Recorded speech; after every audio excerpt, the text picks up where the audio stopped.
Shalom Bapak Ibu yang dikasih oleh Tuhan. Salam sejahtera buat semuanya dimanapun saudara berada.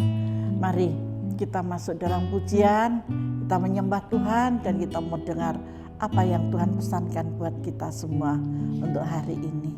Haleluya.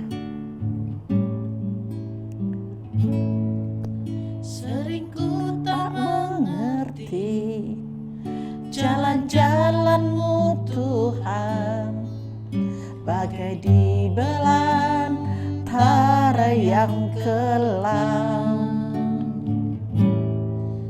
tanpa seribu tanya, namun tetap percaya. Jejak-Mu Tuhan sungguh sempurna. Jejak Tuhan sungguh sempurna buat kita. Memahami, Tuhan hanya meminta satu, untuk kita bisa memahami apa yang Tuhan mau dari setiap kita. Kita balas kebaikan Bapa dengan satu pengertian dari pribadi, lepas pribadi kita. Sepenuh hati mengambang, serahkan diri, genapi karya-Mu. Mari Bapak Ibu kita memiliki kerendahan hati di hadapan Bapa. Ketika kita bisa memiliki kerendahan hati di hadapan Bapa, kita akan mempraktekkan di hadapan sesama kita. Belantara yang kelam, tanpa seribu tanya, namun tetap percaya. Jejak-Mu Tuhan sungguh sempurna. Amin. Ajarku memahami semua yang Kau ingini, agar hidupku puaskan hati-Mu. Bagimu aku rela, sepenuh hati menghamba, serahkan diri, genapi karya-Mu. Ajarku memahami semua yang Kau ingini, agar hidupku puaskan hati-Mu.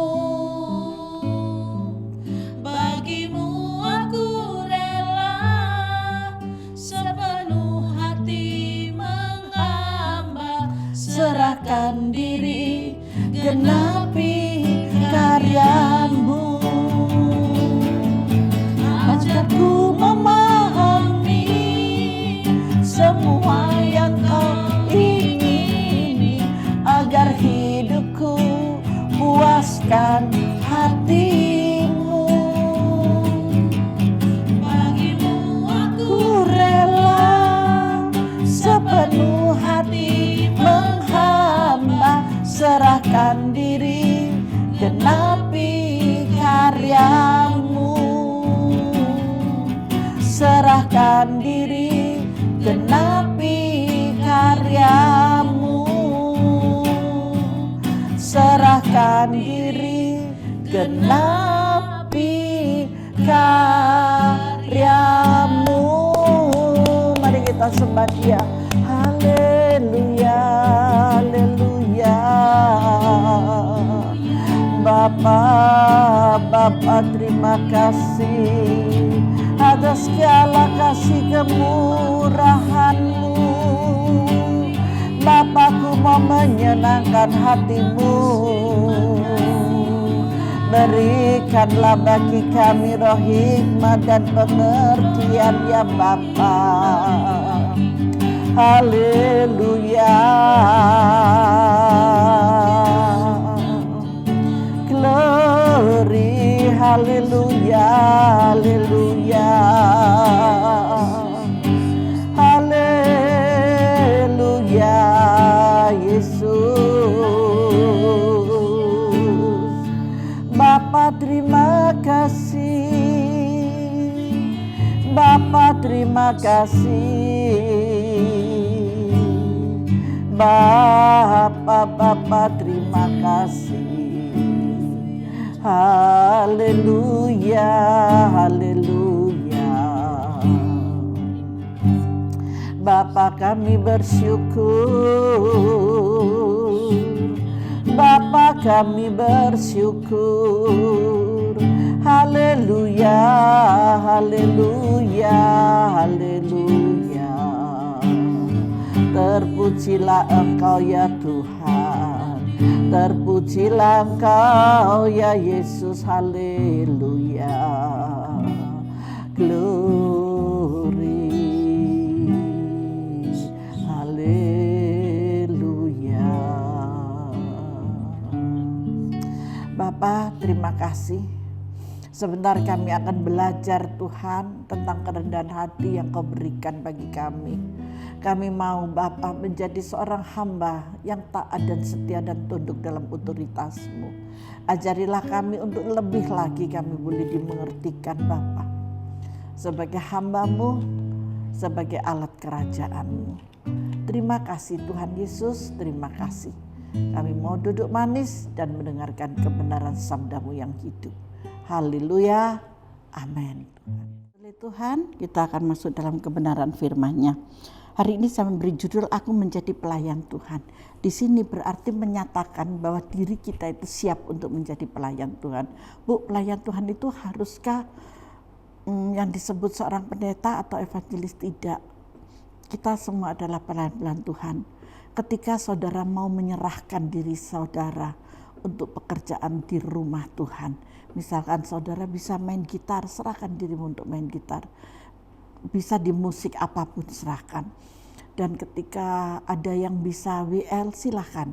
Bu, aku belum siap untuk jadi WL, aku mau jadi singer, silakan. Bu, saya bisanya cuma joget-joget, nari-nari. Ya kamu taruh di posisi choir gitu ya. Bu, saya bisa balet, ya udah. Kamu belajar lagi untuk ditamborin. Itu adalah bagian pelayan.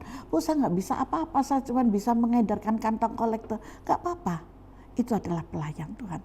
Tetapi harus memiliki satu komitmen. Apa komitmennya?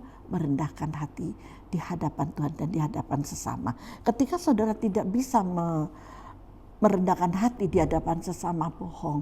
Kalau saudara bisa menjadi pelayan Tuhan dan mau merendahkan diri di hadapan Tuhan. Itu bohong, itu Tuhan gak mau.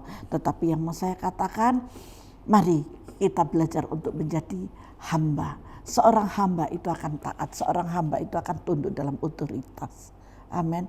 Kebanggaan seseorang, kalau saya, kebanggaan saya untuk menjadi pelayan Tuhan.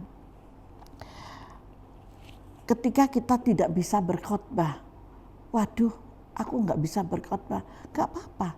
Menjadi pelayan Tuhan bukan harus bisa berkhotbah. Bukan, pelayan Tuhan itu dari hati yang dalam.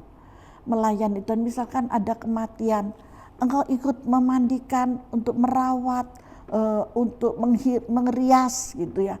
Gak masalah, itu adalah bagian dari pelayanan. Bu, nanti kalau ada orang yang ngelokkan saya sok-sokan, biar itu urusan mereka untuk mengatakan demikian.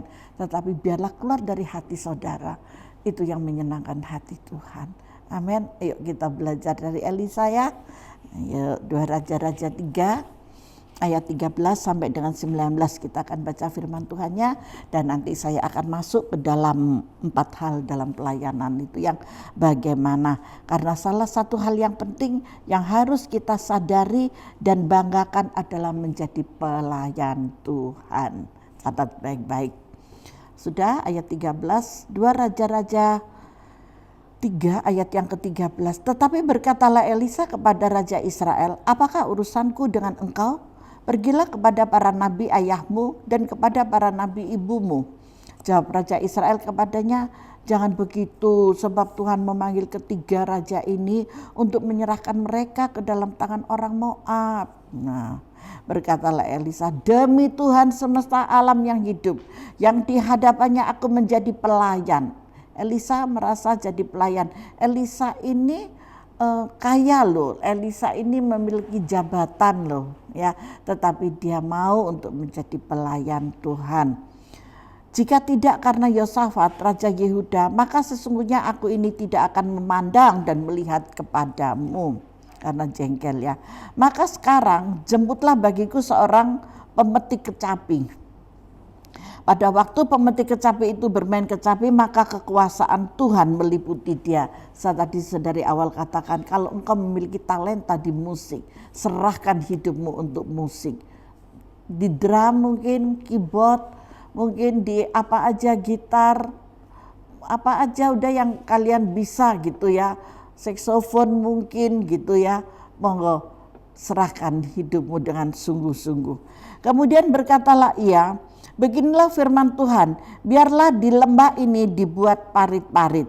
Sebab beginilah firman Tuhan, kamu tidak akan mendapat angin dan hujan, namun lembah ini akan penuh dengan air, sehingga kamu serta ternak sembelihan dan hewan pengangkut dapat minum. Kemurahan terjadi, dan itu pun adalah perkara ringan di mata Tuhan. Juga orang Moab akan diserahkannya ke dalam tanganmu. 19, kamu akan memusnahkan segala kota yang berkubu dan segala kota pilihan. Kamu akan menumbangkan segala pohon yang baik, kamu akan menutup segala mata air, dan kamu akan merusakkan segala ladang yang baik dengan batu-batu. Ketika apa? Ketika seorang hamba Tuhan memiliki roh yang takut akan Tuhan. Ketika seorang hamba Tuhan rela melayani Tuhan dengan hati yang sungguh-sungguh. Jangan mikir, waduh gimana ya, uang gak ada, ini belum beli belanjaan, beras habis, masa aku harus pelayanan? Tinggalkan dulu masalah kehidupan keseharian. Percayalah Tuhan berjanji bahwa dia Tuhan yang tidak pernah berhutang untukmu. Kerjakan, laksanakan. Bu, uang saya habis bu, di ATM kosong. Alah, untung-untung kalian punya ATM, saya nggak punya ATM gitu ya. ATM-nya tinggal sedikit bu, pelayanan gimana, nggak bisa, maaf bu, saya nggak bisa hadir bu hari ini. Ibu gantikan aja dengan pemain kecapinya, misalkan seperti itu. Bertanggung jawablah engkau di hadapan Tuhan. Saya katakan jangan khawatir. Ketika saudara sudah dipanggil oleh Tuhan, saudara sudah dipilih oleh Tuhan untuk menjadi pelayan Tuhan, maka tinggalkan dan sisihkan semuanya. Percayalah, orang benar pasti diberkati. Tidak ada orang benar dikutuki, itu enggak ada. Orang benar diberkati. Orang benar selalu mendapatkan jalan keluarnya. Orang benar selalu dituntun ke jalan yang benar. Orang benar selalu dilihat dalam kebenarannya. Sehingga apapun yang dia perlukan, apapun yang dia butuhkan, Tuhan menyediakan. Amin. Ini saya cuma menirukan suara Bapak lo ini. Apa yang saya terima di telinga saya. Saya menerima sebuah telepon yang luar biasa yang saya sampaikan kepada Bapak Ibu Saudara sekalian. Enak banget, saya untuk mengulang udah gak bisa. Itu kata-kata yang manis, kata-kata yang indah, kata-kata yang lembut yang Tuhan berikan buat kita. Amin. Bu, saya sakit, saya gak bisa. Alah sudah, jangan peduli dengan sakitmu gitu ya. Tuhan pasti akan memberikan yang terbaik untuk engkau. Terus topang di dalam doa, maka kuasanya akan nyata di dalam hidupmu. Ada 4 hal di sini. Pelayan Tuhan harus menjalani panggilannya di dalam ketaatan. Cuman meminta ketaatan. Ketika saudara taat, maka semuanya akan menjadi indah. Taat lebih baik daripada korban. Ada banyak orang berkata, oh saya sudah lakukan ini buat Tuhan. Harus kita pahami bahwa bukan soal kita sudah melakukan ini dan itu buat Tuhan. Tetapi soal taat. Tuhan gak perlu ini dan itumu. Tuhan perlu ketaatanmu. Harus kita ingat bahwa ketaatan itu lebih penting dari segala sesuatunya. Amin. T-A-A-T, tidak bisa diganti gugat. Tetap taat. Dalam ketaatan sangat menyenangkan hati Tuhan. Percayalah ketika saudara taat. Ini yang sering kali saya alami Bapak Ibu. Bukan kata orang tapi saya mengalami. Misalkan esok saya harus melayani ke sebuah tempat. Malam itu saya sudah sakit. Kaki saya terutama. Bukan tubuh ya, kaki sakit. Aduh gak bisa jalan dan ini. Padahal saya harus menguduskan tanah luas banget ya. Kalau Tuhan udah bekerja itu nggak tanggung-tanggung, bukan 100 meter, 200 meter, lebih gede gitu ya. Kalau Tuhan udah katakan begitu, sakit. Saya sampai pakai minyak urapan, saya tuang minyak urapan itu. supaya saya besok pagi bisa berjalan. Saya cuma katakan, Tuhan, apapun yang terjadi dalam hidup saya tetap besok tetap berangkat jam 5:30 pagi. Gitu. Nah, itu yang saya lakukan. Dan apa yang terjadi? Benar, sakit. Begitu di tengah jalan Tuhan hilangkan sakit itu. Dan sampai di lokasi selesai semuanya dan bisa. Ketika saya kembali pulang, enak-enakan di tengah jalan sakit itu datang lagi. Karena apa? Karena di rumah sudah ada yang menanti untuk membawa saya menguduskan satu tempat lain lagi.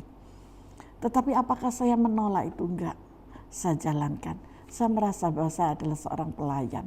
Dan saya harus tunduk dan taat pada otoritas Bapa yang mengutus. Itu adalah satu kepercayaan.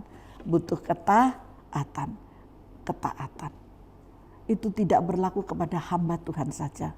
Kepada hamba Tuhan, kalau saudara menjadi seorang istri, taatlah kepada suamimu. Kalau suamimu suka marah-marah, awali dengan dirimu sendiri, dengan disertai doa. Engkau punya kuasa? Ya. Kuasanya di mana? Di tanda salib. Salibkan hatinya. Bapa, hati yang keras aku salibkan di dalam nama Yesus. Dibuatnya lembut dalam nama Yesus. Aku percaya perkataan-perkataan yang kasar aku salibkan di dalam nama Yesus. Engkau punya kuasa. Di dalam salib yang kau imani ada kuasa. Dalam segala hal Bapak Ibu. Dalam segala hal, kalau kita sebagai hamba Tuhan, kita mengabdi kepada Bapa.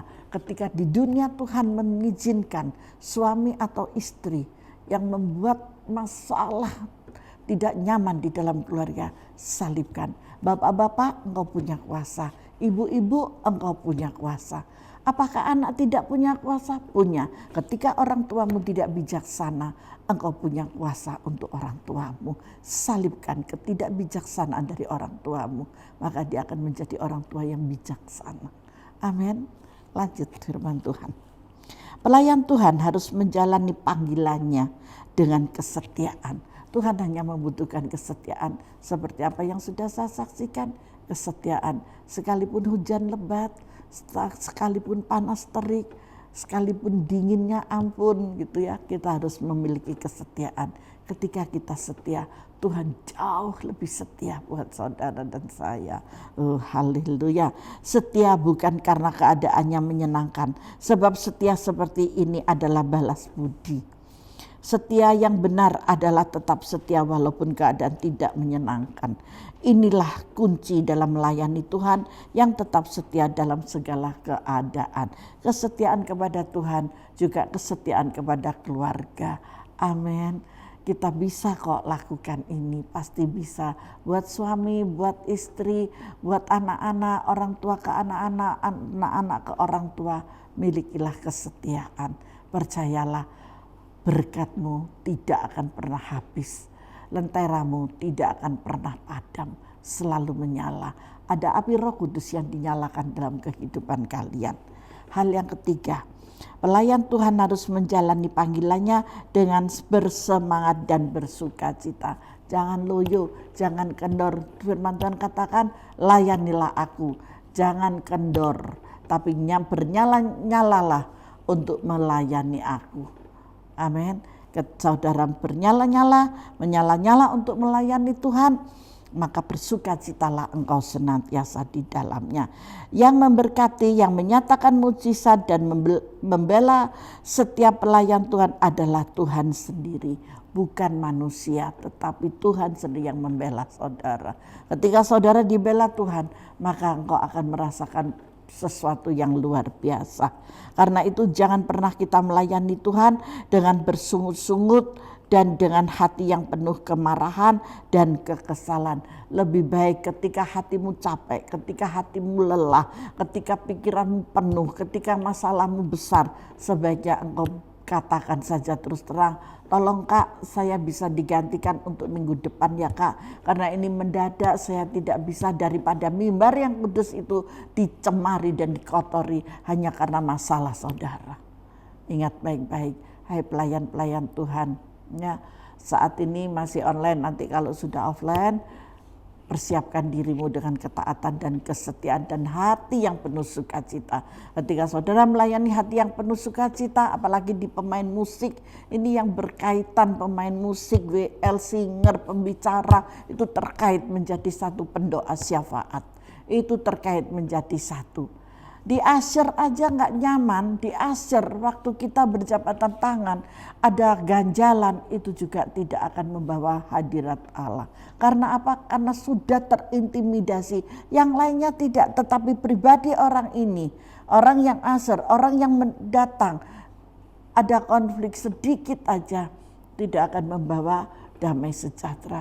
Mending katakan dengan jujur, jangan dibohong-bohongi, jangan ditutup-tutupi, katakan terus terang dengan gembalamu sehingga gembalamu dapat mengerti dan beliau pasti akan mendoakannya supaya ada kedamaian terus mengalir. Karena di dalam kehidupan kita anak-anak Tuhan itu sangat membutuhkan ini damai ya. Ketika ada damai, di situ berkat itu nggak akan lari loh Bapak Ibu, berkat itu akan datang. Asalkan tidak bersungut, isinya sungut-sungut aja gitu, ya tambah lari gitu ya. Tetapi ketika hati kita tidak kesal, hati kita penuh damai, maka kuasa Tuhan boleh dinyatakan. Hal yang keempat, pelayan Tuhan harus menjalani panggilannya dengan kerajinan. Pelayan tanpa kerajinan hanya akan mendatangkan masalah. Begitupun dengan pelayan Tuhan. Setiap kita yang menyadari dan berkata, Tuhan, aku mau melayani Tuhan. Biarlah kita rajin sehingga dimanapun Tuhan menempatkan kita melayani, kita tetap melihat berkat-berkat Tuhan yang sempurna terjadi dalam hidup kita. Apapun pelayananmu, bukan engkau yang tampil di atas mimbar, engkau hanya sebagai penerima tamu, engkau hanya sebagai menjalankan kolektan, engkau hanya sebagai menuntun para lansia, tidak terlihat, dan engkau menjadi pendoa yang ada di balik layar. Aduh, itu berkatnya itu loh, upahnya itu gede banget Bapak Ibu. Jadi saudara jangan melihat pelayan Tuhan di mana, tetapi apapun yang menjadi panggilanmu, dimanapun engkau ditempatkan menjadi pelayan Tuhan, layanilah dengan ketaatan, dengan kesetiaan, dengan bersemangat, dengan kerajinan, maka upahmu besar di sorga. Haleluya. Paham dalam hal ini, melayani bukan cuma di gereja, melayani di keluarga, melayani suami, melayani istri, anak-anak melayani orang tua melayani anak-anak, melayani cucu, upahmu besar di sorga. Karena semua yang ada di dunia ini adalah wakil Tuhan untuk kita. Amin. Tuhan Yesus memberkati kita. Mari kita masuk dalam doa. Bapa, kami bersyukur buat hari yang indah ini Bapa. Pencerahan itu boleh datang kembali, pengajaran itu boleh datang kembali, agar kehidupan kami semakin hari semakin diberkati. Karena Engkau tidak menyediakan bukan berkat, tetapi Engkau menyediakan berkat Bapa buat kami. Berkat damai sejahtera, berkat sukacita, berkat ketenangan, dan berkat kelimpahan Kau sertakan. Terima kasih banyak Bapa, terima kasih. Kami bersyukur hari ini kami boleh belajar kembali, kami boleh mendengarkan kembali Tuhan tentang seorang hamba Tuhan yang menjadi pelayan Tuhan yang Engkau andalkan. Sehingga kami berkenan sampai pada kesudahannya. Bapa terima kasih, Bapa terima kasih. Terpujilah Engkau Bapa sekarang sampai selama-lamanya. Haleluya. Amin. Tuhan Yesus memberkati kita semuanya.